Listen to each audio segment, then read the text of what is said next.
In the world of professional tennis, some rivalries define an era. Borg vs. McEnroe, Agassi vs. Sampras were battles that captivated millions.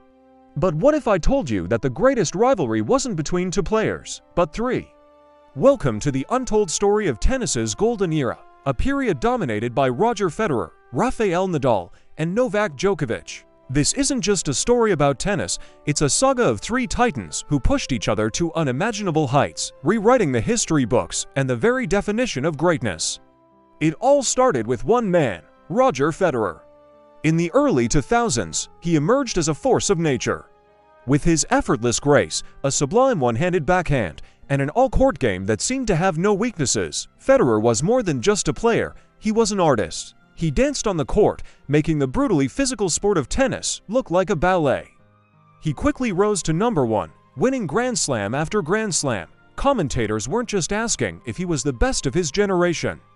They were asking if he was the greatest of all time. For a while, it seemed like no one could touch him. He was the undisputed king, and his reign seemed destined to be long and unchallenged.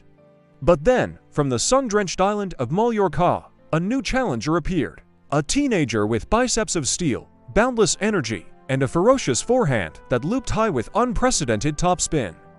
His name was Rafael Nadal. He was Federer's polar opposite.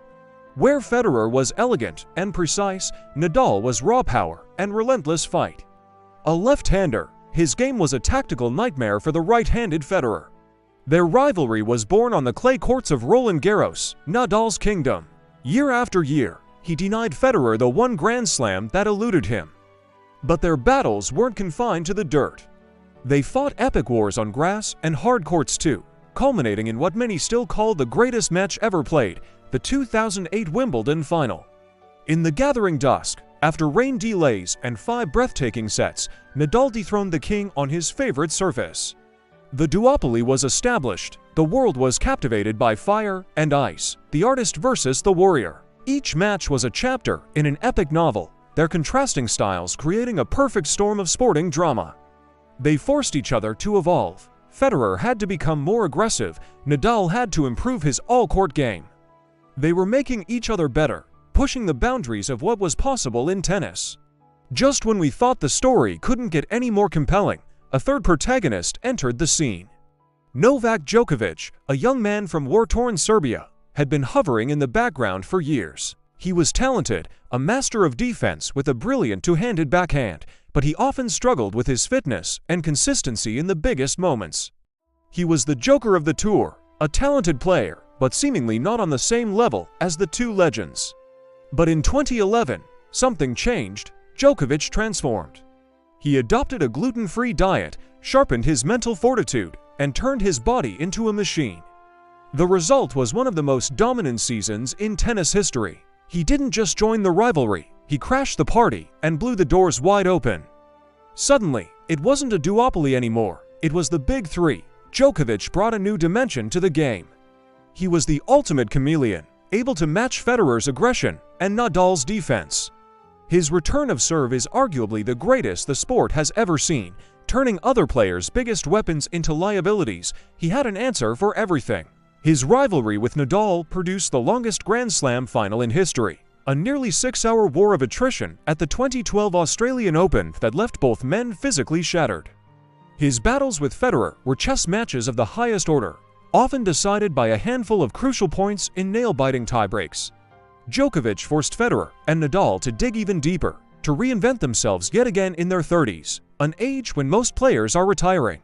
He didn't just challenge them, he often beat them at their own game, on their favorite surfaces. He conquered Wimbledon multiple times against Federer, and even managed the near-impossible feat of beating Nadal at the French Open twice. What makes this three-way rivalry so unique is not just the incredible level of tennis, but the sheer duration of their dominance. For the better part of 2 decades, they stood at the pinnacle of the sport. Think about that. In a world of constant change, these three men were the one constant. They passed the #1 ranking between themselves, they monopolized the Grand Slams, and they created a standard of excellence that was almost impossible for anyone else to reach. They won on every surface, in every condition. They weren't just rivals. They were a collective force that raised the bar for everyone. Their combined Grand Slam tally is staggering, a number that seems more like a typo than a reality. Each one has a legitimate claim to being the greatest of all time, or the GOAT, a debate that has fueled countless arguments among fans for years. The GOAT debate is fascinating because you can make a compelling case for any of them. For Federer, it's the sheer artistry, the effortless beauty of his game, and his years of seemingly untouchable dominance that set the stage for everything that followed. He was the pioneer who showed what was possible. For Nadal, it's the raw fighting spirit, the mental fortitude, and a level of dominance on a single surface, clay, that is unparalleled in any sport. His 14 French Open titles is a record that will likely never be broken. For Djokovic, the case is built on pure numbers and head-to-head records. He has a winning record against both Federer and Nadal. He's the only one to have won every Grand Slam at least 3 times, and he holds the record for the most weeks at number 1. Do you value aesthetic grace, unbreakable will, or statistical supremacy? There's no right answer, and that's the beauty of it. But beyond the statistics and the trophies, the legacy of the Big Three is the inspiration they provided. They showed us what happens when generational talents collide. They didn't just compete against each other. They learned from each other, adapted to each other, and ultimately made each other legendary. Federer's elegance, Nadal's tenacity, and Djokovic's resilience, these weren't just playing styles, they were philosophies. They demonstrated the power of perseverance, the importance of evolution, and the quiet dignity of sportsmanship, even in the heat of the fiercest competition. Their mutual respect is palpable. After career-defining wins and heartbreaking losses, you'd see them embrace at the net, acknowledging the shared journey they were on. As Federer has retired and Nadal and Djokovic are in the twilight of their incredible careers, we are witnessing the end of an era. The Golden Era, a new generation of stars is rising, ready to write their own stories. But the shadow of the Big Three will loom large for a long, long time.